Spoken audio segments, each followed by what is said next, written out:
আসসালামু আলাইকুম, কী অবস্থা সবার। তো আপনারা আজকে দেখবেন যেটা সেটা হলো ডিটি নাম্বার 1 লাইন আপের নতুন ক্লোন স্মার্ট ওয়াচ, যেটা কিন্তু আসলে আলট্রা ভার্সনের যে সিরিজগুলো আছে সেগুলো ক্লোন স্মার্ট ওয়াচের মানে যে নতুন লাইন আপ তাদের মধ্যে একটা।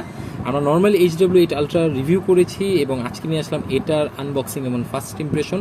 তো চলুন সরাসরি প্রথমে বক্সটা আমরা ওপেন করে ফেলি। আপনারা দেখতে পাচ্ছেন বক্সটা কিন্তু আসলে নর্মালি যে আমরা ডিটি লাইন আপে যেসব বক্স দেখি সেই টাইপেরই, এবং এটা আমরা খুললে সরাসরি প্রথমে আমরা স্মার্ট ওয়াচের যে ডায়ালটা আছে সেটা দেখতে পারবো, এবং এই উপরে যে কাভারটা আছে সেটা আমরা সরিয়ে ফেলে দেখতে পাবো। এখানে একটা ইউজার ম্যানুয়াল আছে যেটা আসলে আপনারা পরে PhD অর্জন করতে পারবেন অ্যাজ ওয়েল, সবসময় বলেছি। এবং এরপরে সরাসরি আপনারা এই ওয়াচটা পেয়ে যাবেন। ওয়াচটাকে পিছনে রেখে আমরা দেখি এর সাথে যে এর যে চার্জিং ডকটা আছে, যেটা ম্যাগনেটিক ওয়্যারলেস চার্জিং ডক, সেটা আপনারা এটার সাথে পাবেন। তো এটাকে আমি যদি সাইডে রাখি, এখন সরাসরি চলে আসে এই ওয়াচটার ক্ষেত্রে। তো ওয়াচটার ক্ষেত্রে যদি আমি বলি, প্রথমে এই যে কাভারটা আছে যেটা আমি রিমুভ করে ফেলি, এবং রিমুভ করার সাথে সাথে আমরা যে জিনিসটা দেখতে পারবো সেটা হলো জাস্ট চমৎকার একটি ডায়াল, এবং অলমোস্ট অ্যাপেল ওয়াচ যে 8 আলট্রা ভার্সন সেটার মতোই দেখতে, মানে অনেকই দূর থেকে হয়তো বা টস খাওয়া যাবে। এবং যদি আমরা এর বিল্ড কোয়ালিটি দেখি সেটার মতোই অনেকটা। পিছনে যেটা আছে সেটা গ্লসি একটা প্লাস্টিক দিয়ে তৈরি, এখানে যে হুকগুলো আছে সেগুলো হুক রিমুভারের মতো আছে, সুতরাং পুরো অলমোস্ট অ্যাপেলের যে আলট্রা ভার্সন আছে সেটার মতোই। এবং এটা আমার কাছে HW8 আলট্রার থেকে বেটার মনে হয়েছে বিল্ড কোয়ালিটির দিক দিয়ে বা ডিজাইনের দিক দিয়ে।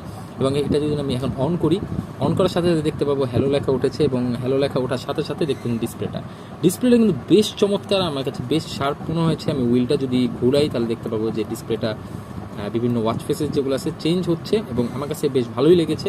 এবং এর ডান দিকে যদি আমরা সোয়াইপ করি, এর কুইক অ্যাক্সেস টগল যেটা আছে ওটা, উপর থেকে নোটিফিকেশন প্যানেল আছে, নিচের থেকে আমরা নর্মাল মেনু পেয়ে যাব। এবং এখানে অনেকগুলা মেনু আছে, এতগুলা মেনু আসলে ইন ডিটেল রিভিউতে আমি বলবো। সুতরাং এটা যদি ইন ডিটেল রিভিউ আপনারা দেখতে চান, অবশ্যই আমার চ্যানেলটাকে সাবস্ক্রাইব করে রাখুন। আশা করি 2-3 দিনের মধ্যে এটার ফুল রিভিউ চলে আসবে। এবং এখন যদি আমরা নর্মালি এর ডান দিকে যদি আমরা সোয়াইপ করি, এখান থেকে ফেরত এসে ডান দিকে সোয়াইপ করলে আমরা যে ডেটাগুলো আছে সেগুলো আসলে দেখতে পারবো, এবং অনেক নতুন নতুন ফিচার আমি এখন দেখতে পাচ্ছি, এগুলো হয়তো আমি রিভিউতে আপনাদেরকে বলবো। এবং এই সাইডে পোর্টস অ্যান্ড বাটনসগুলোর দিকে যদি আমরা খেয়াল করি, তাহলে আমরা দেখবো যে এখানে যে উপরে হুইলটা আছে, মাঝখানে মাইক্রোফোনটা আছে, আর এক্সট্রা যে বাটনটা আছে সেটা আছে। এই দুই জায়গায় দুইটা হুকের মতো আছে, এটা নতুন দেখা যাচ্ছে এখানে, কিন্তু নর্মালি আমরা অন্য স্মার্ট ওয়াচগুলোতে দেখি নাই। উল্টা দিকে যে কী বলে স্পিকারটা আছে, স্পিকার গ্রিল, আর এখানে যে বাটনটা আছে সেটা আছে। সো আর এখানেও কিন্তু দুইটা ছোটো ছোটো আছে, হয়তো বা এটা নতুনত্ব।